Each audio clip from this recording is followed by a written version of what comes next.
Olá pessoal, a gente está gravando o vídeo neste sábado em relação à movimentação do mercado. A gente vai analisar aqui as movimentações aqui mensais, conforme vocês estão vendo, e também fluxo em base semanal, diária e o comportamento aí das corretoras estrangeiras. Bom, falando aqui dos nossos indicadores, a gente fechou aí mais um mês de valorização para o nosso índice, o quarto consecutivo, e a nossa bolsa ainda continua sendo a mais apreciada aí pelos principais mercados pelo mundo.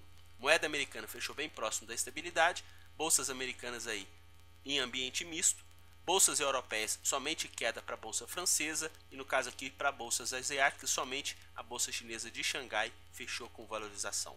Para os nossos ativos, pessoal, a gente teve aqui uma performance dos nossos ativos do Ibovespa liderada por as ações de Embraer, valorização aí de 11,36% no nosso mercado. O ativo ainda acumula no ano uma queda de 46%.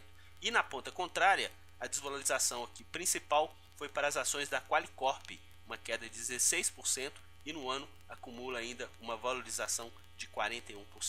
Dando uma olhadinha aqui no gráfico em base mensal, pessoal, olha que interessante. A gente tem aqui o nosso Ibovespa, conforme a gente comentou com vocês, com a nossa quarta valorização seguida aí em base mensal. E a gente resolveu colocar aqui um gráfico mais amplo, desde a nossa crise que a gente teve lá nas bolsas americanas, né? A tal famosa subprime, né? A gente teve aí uma queda do nosso índice que saiu de 73.920 pontos, inclusive aí é o nosso topo para o mercado. A gente fez esse topo aí no mês de maio e a gente foi beijar lá os 29.435 pontos e desde então a gente teve uma recuperação até o ano de 2010 e de lá para cá a gente tem aí uma evolução descendente para o nosso índice. O que a gente está tendo no atual momento é que a gente saiu lá dos 37 mil pontos em janeiro e a gente está tendo aí uma recuperação e nesse momento o fechamento desse mês em 59.367 é o maior fechamento que a gente está tendo aí para o nosso mercado desde o mês de agosto de 2014, quando a gente fechou lá em 61.288 pontos. No gráfico semanal, olha que interessante. A gente tem aquela movimentação que a gente traçou da nossa extensão de Fibonacci. Para quem é novo no canal, a gente fez uma primeira perna, essa de janeiro até o mês de abril, finalzinho de abril, e a gente depois teve um recuo até o mês de junho. E se a gente projetar essa primeira perna aqui novamente, a gente tem como objetivo 66 mil pontos para o nosso índice. Só que nesse meio do caminho, o que está acontecendo? Um entrave, né, pessoal? Esse entrave está acontecendo exatamente na extensão de 618 dessa segunda perna de alta. Ela está entre 618 e também entre a extensão de meio. Então a gente está variando aqui nessa movimentação. E como a gente está observando também o fluxo, a gente sempre percebe que o fluxo do investidor estrangeiro através das corretoras estrangeiras que a gente acompanha está o quê? Está vendedor para os nossos contratos futuros que vão vencer agora no próximo dia 13. Então, conforme a gente já está comentando com vocês, se a gente tiver uma movimentação lateralizada até o final desse contrato, já que a gente já está agora em outubro, por 2 semanas a gente vai ter vigência ainda nesse nosso contrato. Se a gente tiver ainda uma movimentação lateral por parte do fluxo, a gente vai ter aí essa probabilidade de continuar nessa região. Caso a gente perca essa região de 57, a gente tem lá aquele topinho do final de abril em 54.900 pontos como principal ponto de referência. Voltando lá para a gente comentar do nosso fluxo, olha o pregão de ontem, pessoal. Quando a gente fez o nosso giro por volta de 2 horas da tarde, eles estavam com uma posição que vendedora no nosso mercado à vista e compradora no nosso Ibovespa futuro e continuaram assim. Inclusive, quando a gente fez o nosso giro, o nosso índice estava subindo 0,7 e eles estavam com 100 milhões de ponta vendedora no nosso mercado à vista e 17 milhões de ponta compradora no nosso Ibovespa futuro, ou seja, um net negativo. E a nossa bolsa com uma valorização de 0,7. O que aconteceu até o final do pregão de ontem? A gente foi perdendo força e o fluxo foi intensificando essa ponta vendedora em relação ao net que a gente estava observando aí no nosso mercado futuro. Isso é o poder que eles fazem no nosso mercado. Dando uma olhadinha lá na evolução intradiária dos nossos contratos do Ibovespa e do dólar, pessoal, olha que interessante. Eles começaram também com uma ponta vendedora para o nosso Ibovespa, né? E o nosso índice estava subindo.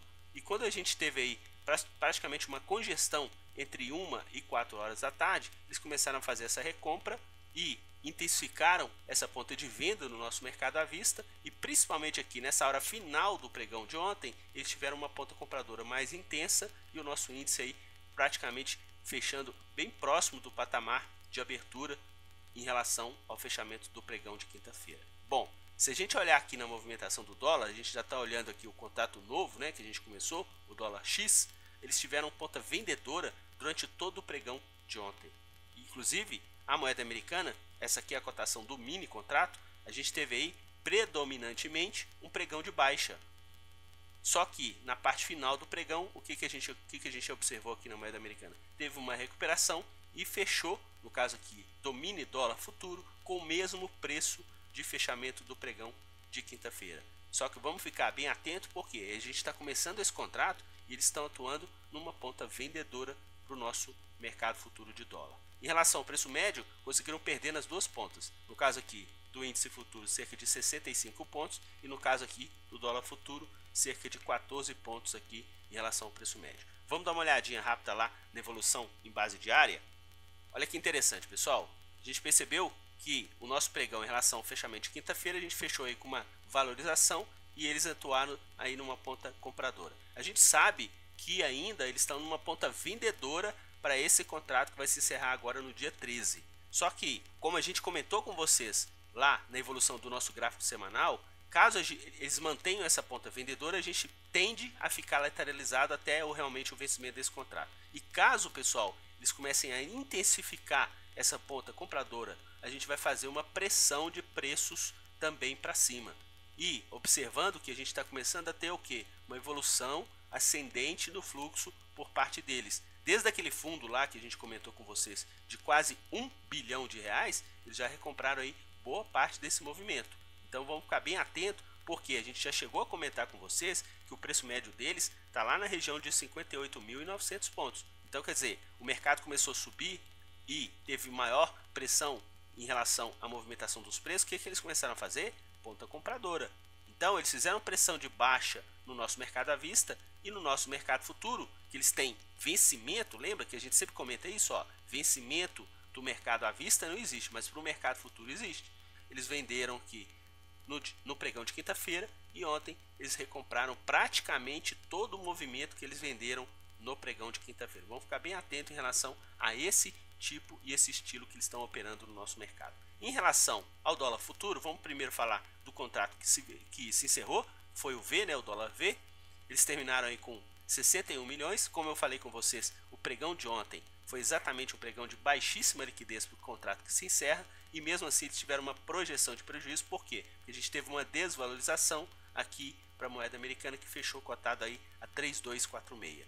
Bom, olhando o contrato novo, olha que interessante, pessoal. Essa movimentação no pregão de ontem, que a gente fechou aqui pela cotação do mini contrato no mesmo patamar do fechamento de quinta-feira, eles atuaram com essa forte pressão de venda de 10 milhões de reais, ok? Então vamos ficar bem atento, e essa evolução em relação a esse contrato vai se encerrar no dia 31 de outubro. Voltando lá, e a gente comenta sobre os nossos ativos, olha que interessante. Eles tiveram ontem uma projeção de lucro em relação às ações que eles venderam de 0,20 e uma projeção de prejuízo em relação às ações que eles compraram de 0,02. Eles conseguiram aí ter uma projeção de lucro em relação ao nosso mercado à vista. E o mercado de opções, pessoal? A gente tinha observado já no nosso giro que eles estavam numa ponta compradora das opções de Petrobras e uma ponta vendedora de Vale. Continuaram nessa mesma toada aí até o final do pregão e conseguiram oferir lucros tanto para as opções de Petrobras quanto para as opções de Vale. Se a gente dá uma olhadinha lá no nosso quadro, a gente vai perceber que essas opções, eles tiveram aqui no caso de Petrobras aquela condição de show que a gente comenta, né, pessoal? Ó, ponta compradora, lucro, ponta vendedora, lucro. No caso de Vale, eles tiveram lucro na ponta vendedora, inclusive maior do que na ponta compradora, que eles tiveram aí uma projeção de prejuízo. Bora lá falar das nossas movimentações semanais? Olha, pessoal, o nosso Ibovespa terminou a semana com uma desvalorização de 0,56%, o nosso índice futuro com uma desvalorização de 0,8%, o dólar comercial aí bem próximo da estabilidade e o dólar futuro com uma desvalorização de 0,11. No caso do dólar futuro aqui, a gente ainda pegou a cotação do contrato que se encerrou no pregão de ontem e a cotação final dele foi 3.246,5. Só que, olha o fluxo deles, pessoal. Eles ficaram compradores no nosso mercado à vista, mesmo com as vendas observadas no pregão de ontem. eles também ficaram compradores no nosso Ibovespa Futuro. É aquilo que a gente comentou com vocês. Daquela posição de quase 1 bilhão, eles estão começando a fazer uma recompra do nosso Ibovespa Futuro. Vamos ficar atento em relação a essas movimentações. Só que, como nessa semana a gente teve uma baixa no mercado, o que eles tiveram aqui, pessoal? Projeção de prejuízo. Inclusive, nas ações que eles compraram essa semana, tiveram uma variação média 0,95 negativo. As ações que eles venderam, eles tiveram o que? Variação média negativa de 0,51. E como as ações que eles compraram tiveram um maior volume, eles tiveram aqui uma projeção de prejuízo aí de cerca de pouco mais de 3 milhões de reais. A gente vai demonstrar isso para vocês lá naquela evolução semanal do nosso quadro. Bom, comentando aqui, eles atuaram como carro-chefe de compras nas ações da Brasil Foods e como carro-chefe de vendas nas ações de Petrobras. São ativos que a gente já havia comentado com vocês. No caso de Brasil Foods, essa ponta compradora por parte deles está bem interessante. E no caso de Petrobras, eles estão realmente fazendo muita influência em relação à movimentação do ativo. Quando eles compram, o ativo sobe. Quando eles vendem, o ativo cai. Fiquem bem espertos em relação a essa movimentação do fluxo das corretoras estrangeiras no ativo de Petrobras, porque eles realmente conseguem fazer aí uma pressão de preços nos nossos ativos. Comentando com vocês lá os nossos gráficos na evolução semanal, olha aqui, pessoal. Essa semana, as ações que eles compraram, eles perderam mais, que essa primeira barra, né, que é a barra de compra. As ações que eles venderam, eles conseguiram ganhar alguma coisa, só que o net final da semana ficou negativo em 3 milhões e meio de reais. E vamos ficar sempre atento, porque quando eles ganham, olha o volume que eles ganham no nosso mercado. E quando eles perdem, como a gente sempre sabe que não existe nenhum player perfeito no mercado, eles também perdem, mesmo com toda essa expertise que a gente acompanha, eles perdem esses valores aí menores em relação às projeções de ganhos. Bom, vamos ficar atento em relação ao fluxo da semana que vem. A gente vai começar um novo mês e lembrando que esse mês de outubro é mês de vencimento dos nossos contratos para o Ibovespa Futuro. Pessoal, quem gostou do vídeo, dê um joinha, se inscreva no nosso canal. Nosso intuito é realmente deixar o investidor, pessoa física, sempre a par da movimentação do fluxo estrangeiro através das corretoras estrangeiras aí que a gente acompanha, justamente na pressão de preços que eles fazem dos nossos ativos. Quem assistiu o vídeo até agora, eu agradeço muito a audiência. É um vídeo semanal, geralmente é um pouco mais longo. E vamos agora descansar o restante da semana e vamos preparar já para esse mês de outubro que começa na segunda-feira para o mercado financeiro. Um grande abraço a todos e até lá. Tchau, pessoal!